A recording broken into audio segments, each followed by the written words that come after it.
राधे राधे, जय श्रीमन नारायण, हरे कृष्णा। कैसे हैं आप लोग?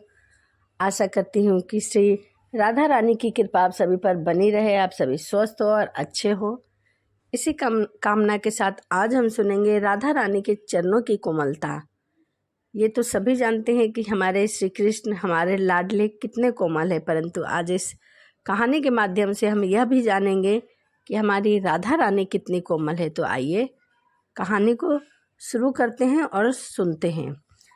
दीनदयाल नाम का एक व्यक्ति था जिसका काम रुई का था। उसके बड़े बड़े कारखाने थे और उसके कारखानों में रुई ही बना करते थे। उसकी रुई इतनी कोमल होती थी कि दूर दूर से लोग उसकी रुई के लिए उसके कारखाने में आते थे ताकि अपने घर के बिछाने वाले गद्दे तकिए सब उसी रुई के बनाए जा सके। और अपनी रुई के कोमल होने का बहुत ही अभिमान था उस फैक्ट्री के मालिक को, जिससे सबसे ज़्यादा दुनिया में कोई भी चीज़ कोमल नहीं है, ऐसा उसका मानना था। मेरी रुई सबसे अच्छी है। उस देश का राजा और उसके महल में जो भी बिछौने बिछे हुए थे वह सब उसी कारखाने के रुई के बनते थे। दूसरे नगर में जो राजा रहते थे वह भी इसी रुई से अपना बिछौना रजाई गद्दे बनवाया करते थे। दीनदयाल की पत्नी जो कि किशोरी जी और ठाकुर जी की बहुत बड़ी भक्त थी, उनके घर में किशोरी जी और ठाकुर जी की एक बड़ी सी मूर्ति थी जो मुद्रा से एक और सुंदर प्रतिमा थी। उस प्रतिमा के नीचे उन्होंने उसी रुई के बिछौना बनवा कर बिछा रखा था। दीनदयाल को इस बात का बहुत घमंड था कि उसके कारखाने की रुई से जो चीज़ बनती है वह बहुत ही सुकोमल और मुलायम होती है। वह व्यापारी होने के कारण उसकी राजा से भी अच्छी साठगांठ थी, दूर दूर तक उसकी पहचान थी। राजा भी उसको बहुत मान सम्मान दिया करते थे, जिसके कारण दीनदयाल की शहर में भी बहुत धाकड़ी थी। दीनदयाल काम इतना चलता था और उसको बहुत ही घमंड भी रहता था, लेकिन घर में आते ही वह एक नरम हृदय का व्यक्ति बन जाता था और ठाकुर जी और किशोरी जी की खूब सेवा किया करता था। वह भी पूजा पाठ और दान पुण्य किया करता था। वह आए दिन अपने घर में महात्माओं को खूब सेवा किया करता था। एक दिन उसके घर में एक महात्मा आए जो कि बहुत सिद्ध और जाने माने महात्मा थे। तो उसकी पत्नी ने उसको घर के अंदर सबसे अच्छे वाले बिछौने पर बिठाया। तभी दीनदयाल भी आ गए और आकर महात्मा जी के चरण छूकर कहने लगे, महात्मा जी, इस बिछौने पर बैठकर आपको कैसा लगा? महात्मा जी कुछ नहीं बोले। फिर दीनदयाल ने दोबारा उसी प्रश्न को दोहराया। महात्मा जी ने यह सबसे सुकोमल, दुनिया में सबसे कोमल बिछौना है, इससे ऊपर कुछ भी नहीं कहा। इस पर बैठकर आपको कैसा लगा? तो महात्मा जी आंखें बंद करके कहने लगे, सुकोमल तो बस वही है। फिर थोड़ा रुक कर बोले, सुकोमल तो बस वही है, इसके आगे उन्होंने कुछ नहीं बोला और आंखों से आंसू भरकर झरझर बहने लगे। लेकिन दीनदयाल पूछता रहा कि बाबा बताओ, यह आपको कैसा लगा? महात्मा जी कैसा लगा? लेकिन महात्मा जी तो बस आंखें बंद करके आंसू ही बहा रहे थे। कहने लगे, सुकोमल तो बस वही है। तभी दीनदयाल को बहुत तेज गुस्सा आया कि मेरी रुई से बना बिछौना है, जिससे अधिक सुकोमल दुनिया में कुछ भी नहीं है।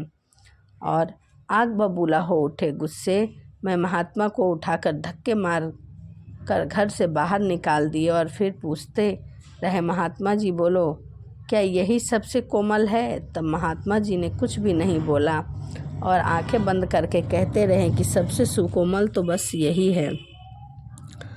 तब वह महात्मा को राजा के पास ले गए और कहने लगे कि राजा जी, क्या जो मैं आपको रुई के बिछौने देता हूँ या आपके महल में जो रुई के बने हुए बिछौने लाता हूँ, उससे कोमल क्या दुनिया में कोई चीज़ है?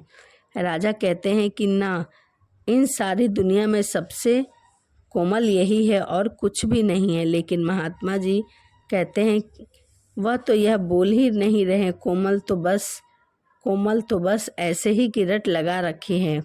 इससे दीनदयाल ने अपना अपमान समझा और राजा जी को बोल कर, राजा जी देखो ना, आपका अपमान कर रहे हैं, मेरा भी अपमान कर रहे हैं। राजा जी को इस बात पर बहुत गुस्सा आया और उन्होंने उसे धक्के मारकर शहर से बाहर निकलवा दिया। लेकिन उस महात्मा को कुछ नहीं पता कि वह कहाँ गया, क्या कर रहा है। वह आंखें बंद करके अपनी ही धुन में मग्न बस यही बोल रहा था, सुकोमल तो बस, सुकोमल तो बस। आगे की बात किसी ने नहीं सुनी।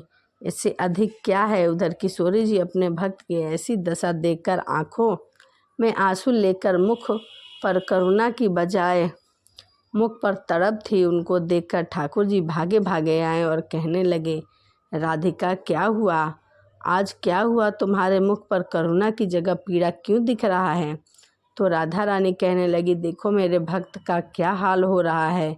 वह तो बस यही कहना चाहते हैं कि सुकोमल तो बस मेरी राधा किशोरी जी के चरण ही हैं, लेकिन उसका यह हाल कर रहे हैं। ठाकुर जी ने कहा कि तुम फिर कुछ करती क्यों नहीं हो भक्तों के लिए। लेकिन किशोरी जी कुछ न बोली। तभी उसी समय दीनदयाल के घर में मंदिर की जोत लगी हुई थी और तेज आंधी आने के कारण वह जोत गिरकर बिछौने में आग लग गई। बहुत तेज आंधी के कारण और हवा चलने के कारण तुरंत ही आग सारे घर में फैल गई और सारा घर जलकर स्वाहा हो गया।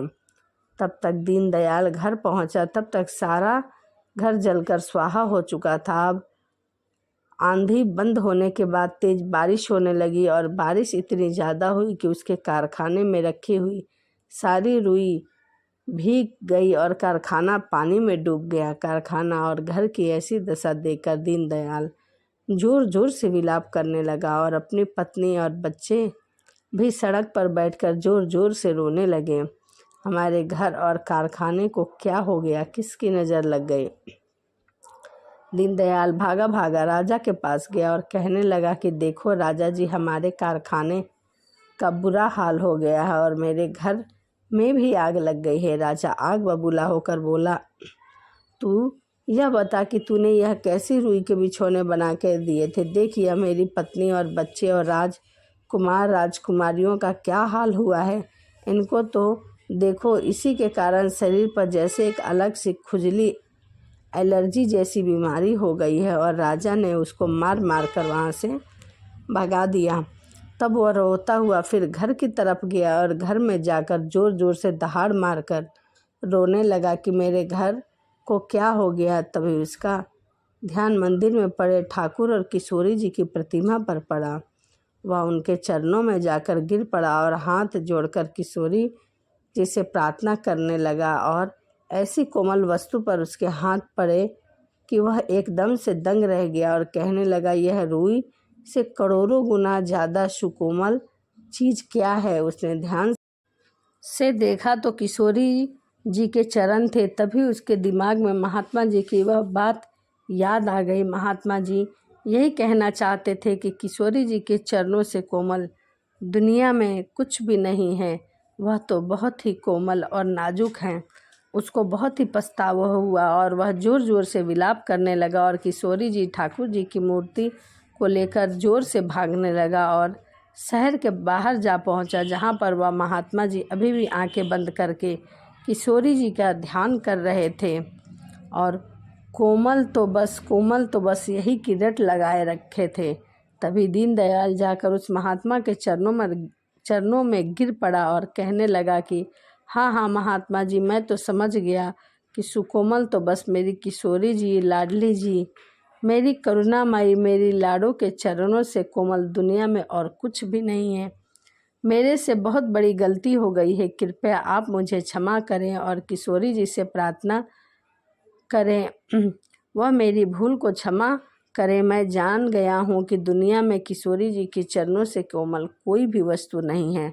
महात्मा जी की कृपा, किशोरी जी को कहो कि मुझे क्षमा कर दे, मैं तो नादान हूँ, वह तो करुणामयी है।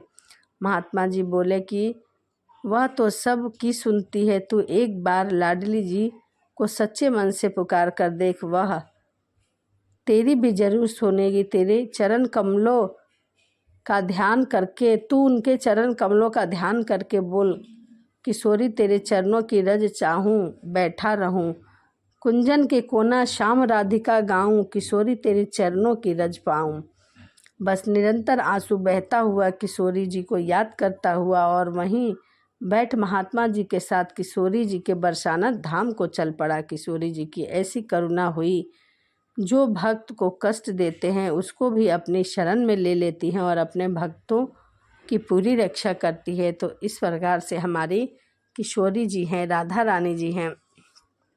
तो यह राधा रानी की कहानी थी, कथा थी कि हमारे किशोरी जी के चरण कितने कोमल हैं और दुनिया में सबसे कोमल हमारे किशोरी जी के ही चरण हैं। तो चलिए इसी के साथ वीडियो को समाप्त करते हैं और मिलते हैं अगली वीडियो में। यदि आपको वीडियो अच्छी लगी हो तो प्लीज़ चैनल को सब्सक्राइब और एक लाइक ज़रूर करिएगा और कमेंट में राधे राधे लिखना ना भूलें। तो चलिए मिलते हैं अगली वीडियो में। राधे राधे, जय श्रीमन नारायण, हरे कृष्णा।